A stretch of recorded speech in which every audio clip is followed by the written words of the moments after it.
The history of humankind is a long and complex tapestry, woven with threads of both great innovation and unimaginable cruelty.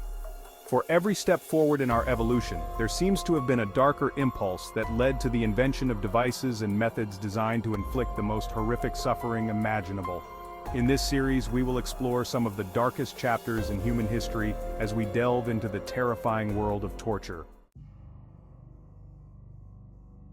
Our journey into human cruelty begins in ancient Greece with the Brazen Bull. This hollow brass sculpture shaped like a bull was a furnace of unimaginable pain. The condemned would be locked inside, a fire lit beneath. As the metal heated, the victim would very slowly roast to death, pleading for mercy, but the bull's head transformed screams of agony into musical sounds. The inventor, Perillos of Athens, met a fittingly gruesome end. Tyrant Phalaris had Perillos placed inside the bull. The Brazen Bull's legacy is a stark reminder of human depravity. From the sun-drenched shores of Greece, we travel to medieval Europe, where a new instrument of torment awaited, the breaking wheel. Also known as the Catherine wheel, this device, often displayed prominently in public squares, served as a brutal spectacle of pain and a warning to any who dared to defy the established order.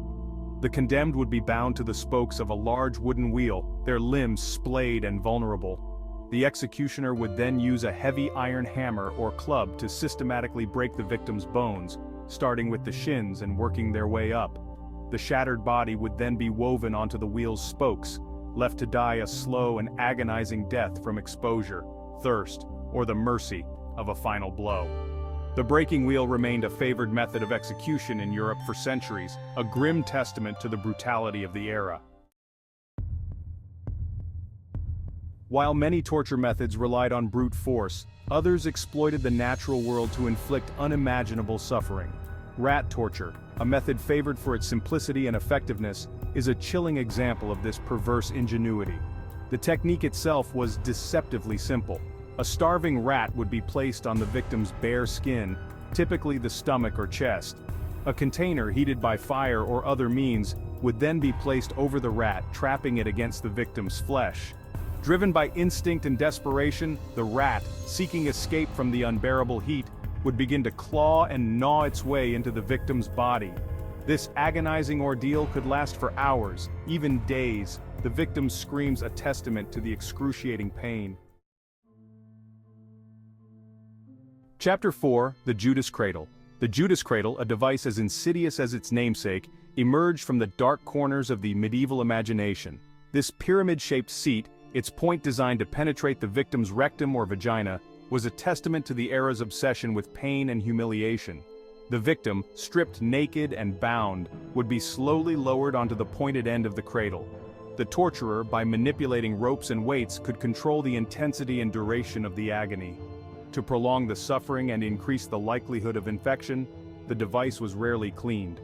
The victim, impaled and helpless, would often linger for days, their cries for mercy echoing through the dungeons. Chapter 5, the Pear of Anguish. Few instruments of torture are as evocative and chilling as the Pear of Anguish. This pear-shaped metal device, far from a symbol of sweetness, represented the darkest impulses of human cruelty. The pear, consisting of 4 metal leaves that slowly separated when a screw at its top was turned, was designed for use on specific parts of the body.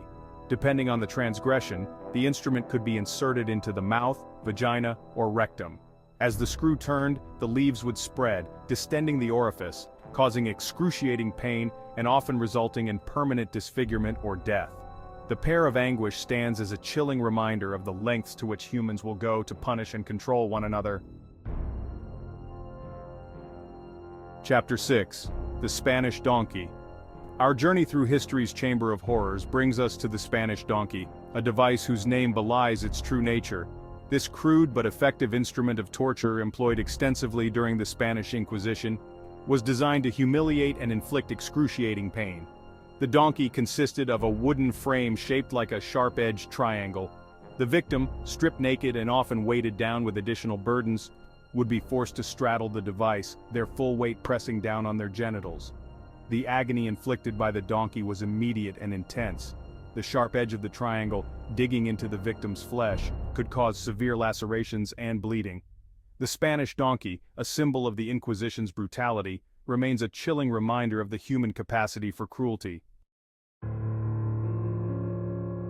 Chapter 7. The Iron Maiden. Shrouded in legend and whispered tales, the Iron Maiden stands as one of history's most enduring symbols of torture.